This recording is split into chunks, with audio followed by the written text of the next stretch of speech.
Sony made waves when it launched the FX3, a compact cinema camera that blended its professional cinema tech with the portability of its Alpha series. Since its debut in 2021, the FX3 has been a favorite among solo filmmakers, content creators, and travelers thanks to its lightweight design and impressive performance.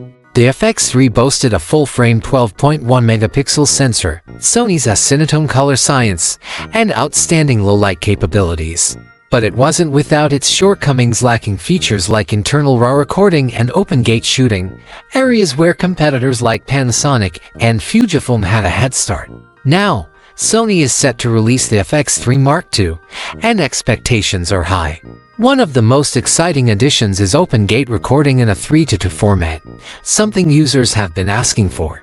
This full sensor readout offers tremendous flexibility, making it easier to crop footage for various aspect ratios, whether you're aiming for widescreen films or vertical social media posts. Another major upgrade is internal 12-bit RAW recording. With the original FX3, filmmakers needed external recorders to capture raw footage, a cumbersome setup involving HDMI cables. The Mark II removes that hurdle, offering uncompressed, high-quality footage directly from the sensor, which will greatly enhance color grading and preserve details in both highlights and shadows. The power of RAW footage lies in its flexibility. Since it's in-process sensor data, you have far more control during editing, and with 12-bit depth, the color transitions are smoother, preserving detail where compressed formats would struggle. Open-gate recording also shines when creating content for multiple platforms.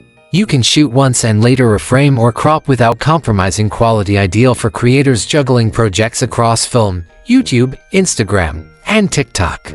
On top of these headline features, the FX3 Mark II will likely retain the fast, reliable autofocus system seen in Sony's Alpha lineup, including real-time eye and face tracking. That's a huge plus for filmmakers working in fast-paced environments like documentaries, weddings, or run-and-gun shoots. Of course, no camera is flawless. While the FX3's compact body is great for portability, it can limit heat management. The built-in fan helped in the original model, but pushing high-resolution or RAW recording for extended periods could still lead to thermal issues. Battery life is another factor to watch. RAW recording is power-hungry, and if Sony hasn't improved efficiency, users may face frequent battery swaps. Looking at the competitive landscape, the FX3 Mark II positions itself as a versatile and potentially more affordable alternative to cameras like the Panasonic S1H, Fujifilm X-H2, or even Sony's own FX6. With the addition of open-gate and internal RAW, it's aiming to punch above its weight. There are also small trade-offs to consider. The dual CAFE-Express Type A and SD card slots offer flexibility, but CAFE-Express cards are expensive, and SD cards don't match their speed. And while the original FX3 sensor's low-light performance and dynamic range were excellent, we'll have to see if the Mark II pushes those boundaries further. Despite these considerations, the FX3 Mark II is shaping up to be an exciting tool for filmmakers. Sony seems to be addressing key user requests, delivering greater creative freedom and image quality in a compact body. It's a camera that promises to empower indie filmmakers, content creators, and solo shooters alike. Whether you're a filmmaker needing professional-level performance without the bulk or a creator looking to streamline your workflow, the FX3 Mark II is definitely worth keeping an eye on.